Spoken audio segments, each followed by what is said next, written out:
আমার বেটা স্কুল যাচ্ছে, কান্তর মহাদেব হাই স্কুল। বেটাকে পৌঁছা দিলাম এখানে। অনেক বড় স্কুলটা, ওদের ভিতরে যাই দেখাবো। আমি অবশ্য স্কুলে পড়িনি। আর এদিকে হচ্ছে আমাদের শিব মন্দিরটা, যেটা কান্তর মহাদেব যেখানে আছেন ওদিকে যেতে হবে। আর এখানে নাম জুড়িছে এখন।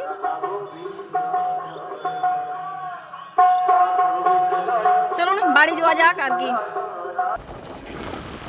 আর যে কত সুন্দর লাগছে, এই যে কত খসলা পেকে আছে, এখন খসলার টাইম, কাটা চলছে খসলা। আজকে আবহাওয়াটা তো ভালো আছে, মেঘ মেঘ।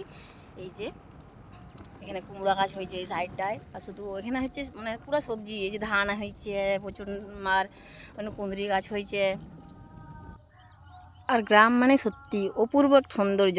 যারা গ্রামে থাকে তারা অবশ্যই জানবেন, আর যারা গ্রামে বেড়াতে আসেন তারাও জানবেন এত সুন্দর মানে গ্রামের রূপ কী বলবো। চারিদিকে সবুজ আর সবুজ। এখন তাও এই যে খসলা কাটা হয়ে গেছে, এখানে আছে, এখানে মেলা হবে রাস্তায়, এখন সবাই মেলে সুবিধার জন্য আর কি। আর কত কাটা আছে ওই যে মাঠে মাঠে পুরো জড়ো করা আছে ওইখানে।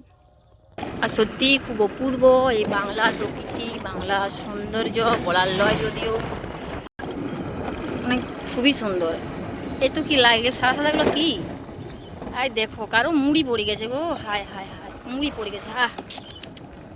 মুড়ি মানে আমাদের কি বলবো, বিশেষ করে উৎকলদের তো মুড়ি দরকারই, মুড়ি খুব প্রিয়।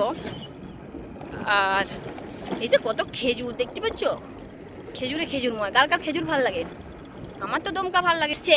এই দেখো কবে আলি রে,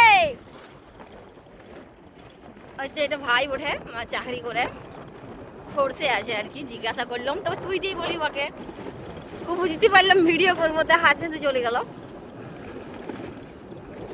আমার গ্রামটা কেমন লাগছে সবাই জানাবেন। এখন যদিও খসলা মেলার টাইম, সবাই খসলা মেটেছে। সবাই জানেন যে বেটাকে স্কুলে দিয়ে এলাম, বাবুর একটু লেট হচ্ছিল, মাঠ থেকে গেছিলেন দেখতে। আমি তো সাধারণত বেরাইনি, তাই এখন দেখাই হয়নি কত খসলা মেলেছে সবাই।